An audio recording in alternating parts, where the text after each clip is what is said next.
Muy buenas amigos, bienvenidos a un nuevo video de Mundo Financiero. Ante todo agradecer a las nuevas personas que se han suscrito al canal en las últimas horas y por supuesto a las que ya estaban. Si sos nuevo, te comento que en este canal hablamos de finanzas, de economía, repasamos la vida de algunos empresarios, todos los temas que conciernen al dinero, siempre hablando de la economía o las finanzas.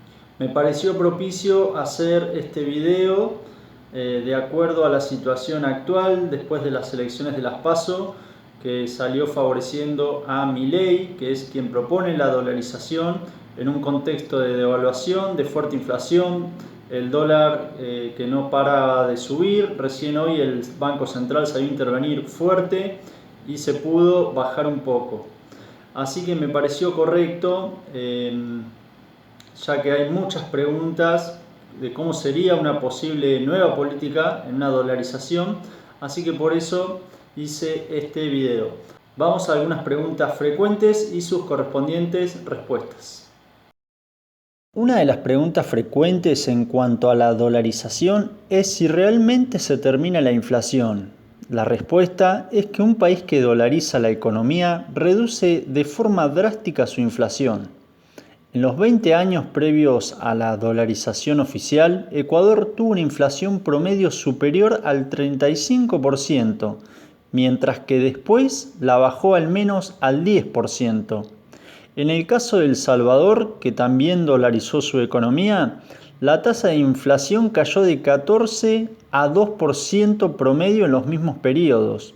Otros países que no manejan su política monetaria, como Italia, España o Portugal, quienes pertenecen al euro, también han logrado mantener un nivel de inflación baja y estable.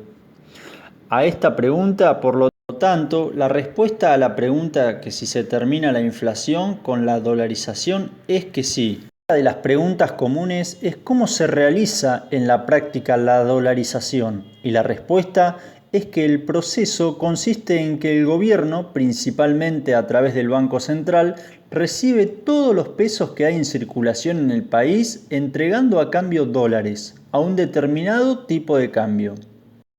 De esta pregunta se desprende la siguiente: ¿a qué tipo de cambio se puede dolarizar? Y la respuesta es que el tipo de cambio al que se debería dolarizar es el dólar del mercado, lo que exige una determinada cantidad de dólares para poder rescatar los pesos.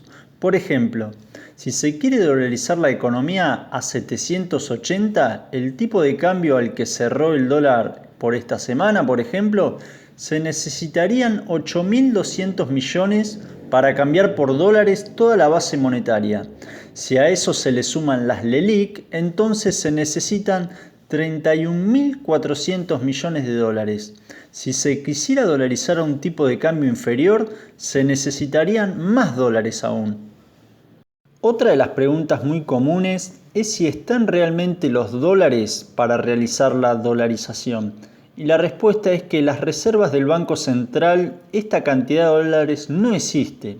Sin embargo, sí sería posible que el Banco Central vendiera otros activos que tienen su poder, principalmente títulos de deuda del gobierno nacional, o conseguir un préstamo de dólares frescos utilizando estos activos como colateral. El gobierno podría obtener dólares en dicha transacción, estableciendo algunos supuestos para la cotización de estos activos en el mercado. Se podría conseguir los dólares, aproximadamente 32.000 millones de dólares, para realizar la operación a un tipo de cambio de 780 pesos, como mencionamos en la pregunta anterior.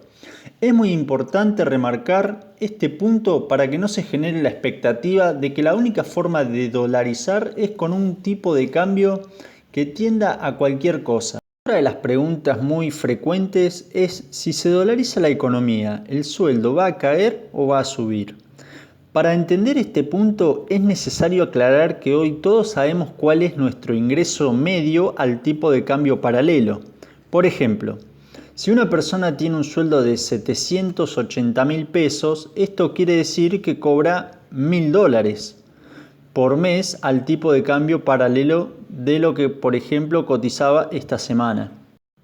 En el corto plazo, tras la dolarización, el sueldo seguiría siendo el mismo, no debe subir ni bajar. Ahora bien, Si a la dolarización se la acompaña de otras reformas que generen previsibilidad y estabilidad, entonces en el largo plazo el crecimiento económico generará que los salarios en dólares y en términos de la cantidad de bienes que se puedan comprar aumenten. Por lo tanto, va a ser algo positivo. Otra de las preguntas es si tiene costos la dolarización. Si se hace al tipo de cambio de mercado, la dolarización en sí misma y a corto plazo no genera costos. De hecho, traería beneficios producto de la estabilización monetaria. Sin embargo, comparado con esquemas cambiarios más flexibles, puede que genere costos en materia de empleo si el país se ve afectado por un shock externo negativo.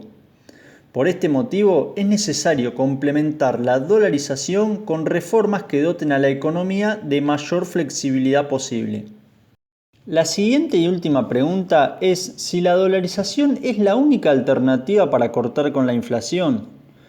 Y la respuesta es que si bien la dolarización es un remedio efectivo y rápido contra la inflación, lo cierto es que la evidencia empírica indica que no es la única salida posible.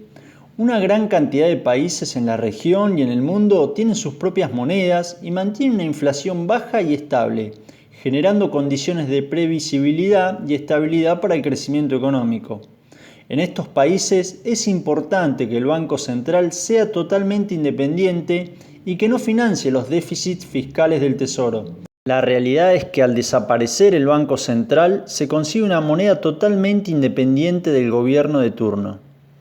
En modo de resumen, podemos decir que la dolarización no es la única alternativa, pero sí termina con la inflación.